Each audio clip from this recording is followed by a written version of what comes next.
ప్రజలందరికీ మొత్తం 19 వార్డు ప్రజలందరికీ కూడా నేను ప్రత్యేకంగా ధన్యవాదాలు హృదయపూర్వక కృతజ్ఞతలు తెలియజేసుకుంటా ఉన్నా.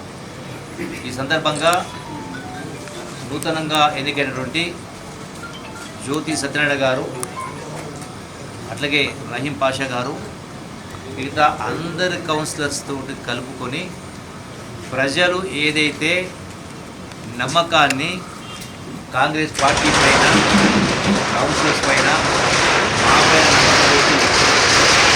తీర్పు ఇవ్వడం జరిగిందో ఆ తీర్పును శిరస వహిస్తూ ప్రజలకు అన్ని రకాల అభివృద్ధి పరంగా, సంక్షేమ కార్యక్రమాల పరంగా నూతన ఒరవడితోటి ఎక్కడ కూడా అవినీతికి అవకాశం లేకుండా పూర్తి పారదర్శక పరిపాలన ఉండే విధంగా, ఎటువంటి కక్షలు కార్పణ్యాలు లేకుండా ప్రజలందరికీ కూడా సేవలు చేస్తారని చేయిస్తాను. దాంతోపాటు నా సహాయ సహకారాలు ఉంటాయని చెప్పని ఈ సందర్భంగా మనవి చేస్తూ గతంలో ఎప్పుడూ లేని విధంగా కొల్లాపూర్ పట్టణము అన్ని రంగాల్లో, అది ఆలోచన విధానమైన, అభివృద్ధి పరంగా అయినా, సంక్షేమ కార్యక్రమ పరంగా అయినా కూడా నూతన ఒరవడి ఈ యొక్క మున్సిపాలిటీ కౌన్సిలర్లు చరిత్ర సృష్టించబోతాము. ధన్యవాదాలు తెలియజేస్తాం.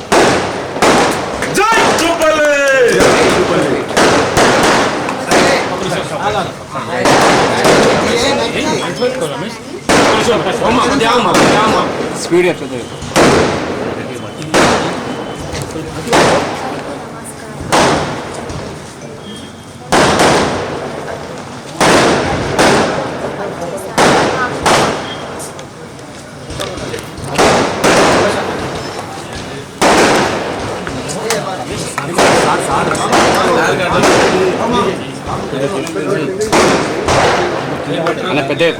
ఈరోజు కొల్లాపూర్ మున్సిపల్ చైర్మన్గా, వైస్ చైర్మన్గా మాకు ఏదైతే అవకాశం కల్పించారో గౌరవ రాష్ట్ర మంత్రివర్యులు జూపల్లి కృష్ణారావు గారి సహకారంతో ఈరోజు మేము చైర్మన్గా, వైస్ చైర్మన్గా ఎన్నిక కావడం జరిగింది.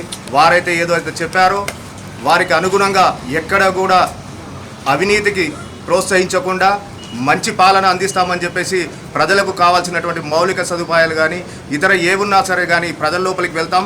ప్రతిరోజు ప్రజల్లోకి అందుబాటు ఉంటూ ప్రజలకు సేవ చేసుకునేటువంటి అవకాశం మాకు వచ్చింది. కాబట్టి ఖచ్చితంగా మున్సిపాలిటీలో ఉన్నటువంటి అందరి సభ్యులను ఏకం చేసుకొని ప్రతి ఒక్కరితో కూడా మమేకమై మంచి అభివృద్ధి చేస్తూ మంత్రి గారి సహాయ సహకారంతో ఈ మున్సిపాలిటీని మంచి అభివృద్ధి చేస్తామని చెప్పేసి కోరుకుంటూ ఈ అవకాశం ఇచ్చిన పెద్దలకు ధన్యవాదాలు తెలియజేసుకుంటూ